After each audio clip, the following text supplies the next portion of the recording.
Pour tout homme qui aime la littérature et toute femme, bien évidemment, vendredi, ça donne tout de suite les grands espaces, l'espace de la liberté. Félix Mons, bonjour.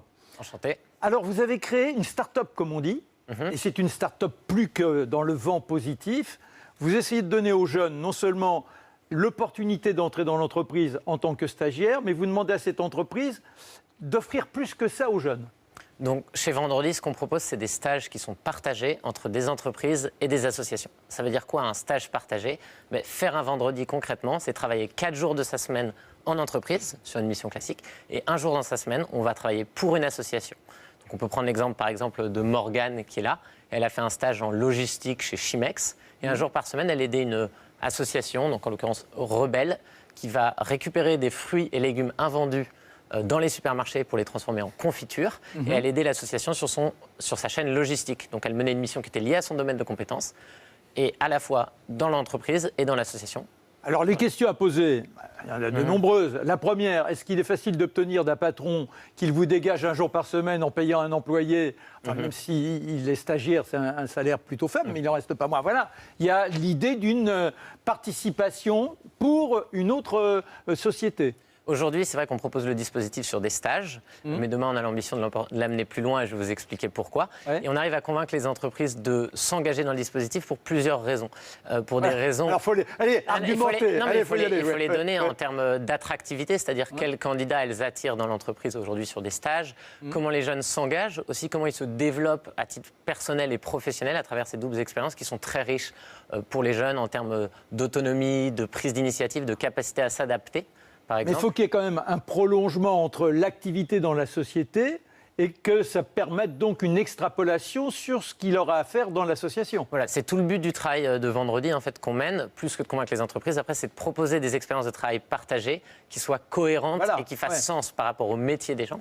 Et en fait, ce sens, il est essentiel pour convaincre les entreprises, pour permettre que l'expérience soit de qualité pour les jeunes, mais aussi pour que ce soit vraiment utile pour les acteurs à impact social. Parce que les jeunes sont là 1 jour par semaine, donc il faut qu'ils soient opérationnels sur des sujets où ils sont compétents.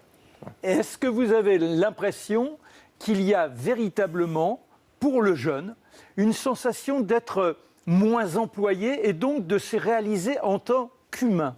Je ne dirais pas forcément moins employé, je dirais qu'on est vraiment dans un travail qui est épanouissant, utile, où on se sent utile à la fois dans l'entreprise, on est reconnaissant d'entreprise de permettre cet engagement, et puis c'est extrêmement riche pour les jeunes d'avoir, en fait, quand on est en phase d'insertion professionnelle, vraiment la double découverte à la fois du monde de l'entreprise, mais aussi des acteurs de l'économie sociale et solidaire, où il y a une très grande richesse à découvrir. Alors certains vont dire oui, il raconte.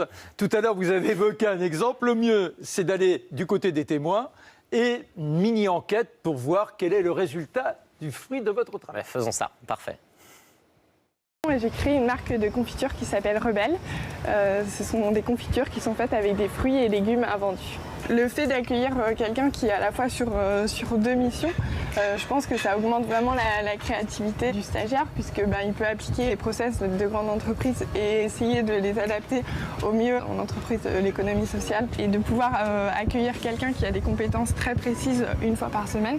Ça nous permet vraiment d'avancer sur des sujets pour lesquels on n'aurait pas forcément les moyens ni le temps d'accueillir quelqu'un sur toute la semaine.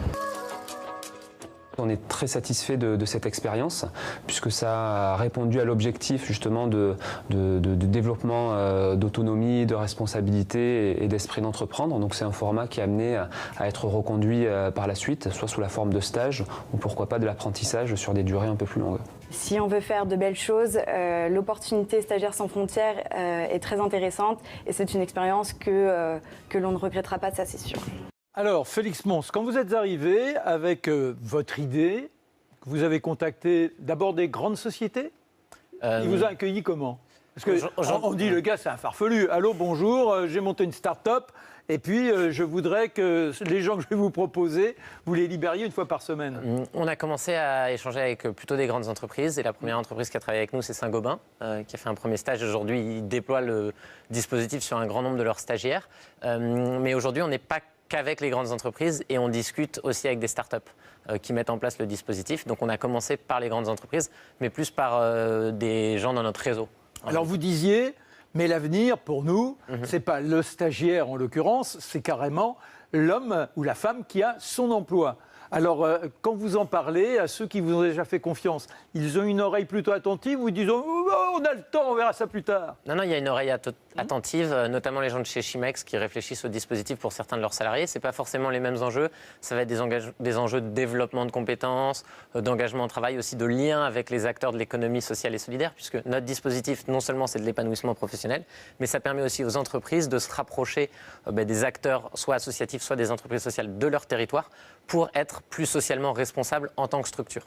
Alors là, on est en pleine campagne électorale. Est-ce que vous avez été teinté à la porte des différents candidats, maintenant on sait qu'il y en a 11, pour leur dire, voilà, j'ai beau lire, ça ne figure pas dans votre programme et l'avenir, il est là? Oui, en fait, c'est un des objectifs qu'on a, nous, on ne l'a pas encore fait. On y voit plus clair. C'est pour la prochaine campagne. On y voit plus clair, on va pouvoir le faire. C'est notamment pour ça que Baptiste nous avait contacté pour son livre Impact et a mis à valoriser notre initiative. Oui, on a un vrai enjeu de lobby, nous, en réalité, sur les jeunes qui font des stages, parce qu'on prouve que ces stages ont un impact très positif sur le développement des compétences des jeunes, leur capacité par la suite à continuer à s'engager pour la société, donc c'est très riche, et aussi pour les liens entre entreprises et associations. Et notre dispositif est autofinancé par les entreprises. Donc on convainc l'État, on souhaite convaincre l'État de le dupliquer et de le développer, de nous accompagner dans son développement sur les stages et les alternances, et demain sur les salariés, parce qu'on est convaincu que chacun peut faire son vendredi. Ah, bien évidemment. Et le contact qui s'établit entre les associations et vous, vous allez vers elles ou ce sont elles qui viennent vers vous ? On a les deux schémas, donc il y a des associations qui nous sollicitent parce qu'elles ont entendu parler du dispositif. À l'inverse, parfois on va chercher des associations dans un domaine bien déterminé parce qu'une entreprise est plutôt active, par exemple dans l'exemple du bâtiment. Donc nous on travaille aussi avec Leroy Merlin, on allait chercher les compagnons bâtisseurs qui aident à l'autoréhabilitation dans les quartiers défavorisés. Donc on a les deux schémas de développement et on a même parfois des jeunes qui viennent nous solliciter avec des projets de stage partagés. Alors vous parlez des quartiers défavorisés. Quand vous allez voir des jeunes qui sont un peu désœuvrés, qui sont là, qui ne croient pas beaucoup en notre société, comment ils vous accueillent? Est-ce qu'ils se disent qu'il y a là non seulement l'opportunité peut-être d'avoir un stage, mais cette idée d'être dans une association et pourquoi pas une association de leur quartier? Nous aujourd'hui sur notre public, on a fait 78 stages jusqu'à aujourd'hui, principalement avec des étudiants de master. Les jeunes issus de quartiers défavorisés qu'on a eu, on en a eu grâce à l'association Passeport Avenir, qui est à la fois qui accompagne des jeunes de ces quartiers dans leurs études supérieures.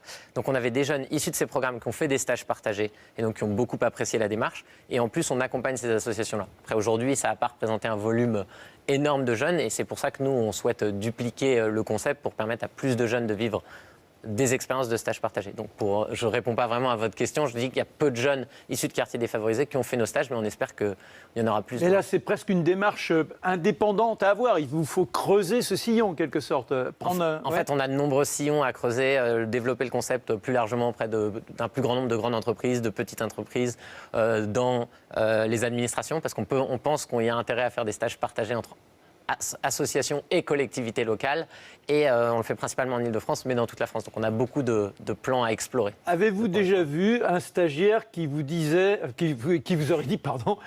aurait dit moi je préfère l'association et je préfère 4 jours dans l'association un seul jour dans l'entreprise? Je dirais pas qu'on a eu ces retours-là, on a vraiment des retours de richesse de la double expérience qui est très riche en tant que telle par la diversité des rencontres, des sujets explorer, des moyens qu'on a aussi.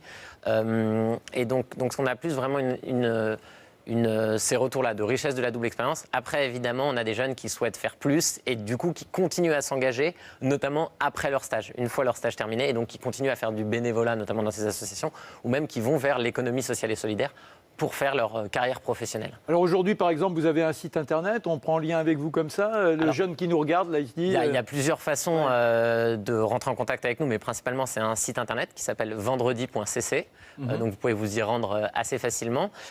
Et comment faire grandir le concept? Il y a plusieurs moyens. Soit vous êtes un jeune en recherche de stage ou que vous serez en recherche de stage, et donc vous pouvez aller sur notre site. Les autres moyens de faire grandir l'idée, c'est si vous êtes responsable d'une association ou vous êtes en charge des ressources humaines dans une entreprise, nous contacter parce que la démarche vous intéresse, voir si vous êtes salarié et que l'idée de faire un vendredi vous plaît. Nous, on a déjà accompagné une salariée dans cette démarche-là en open source, qu'on appelle elle-même un peu hors du cadre de notre structure. Mais n'hésitez pas à nous contacter, on sera ravis de vous aider parce qu'on est convaincus qu'aujourd'hui, on est 26 millions à pouvoir s'engager pour des projets d'intérêt général. Très bien, merci beaucoup Félix Mons. Nous allons clore Vent Positif.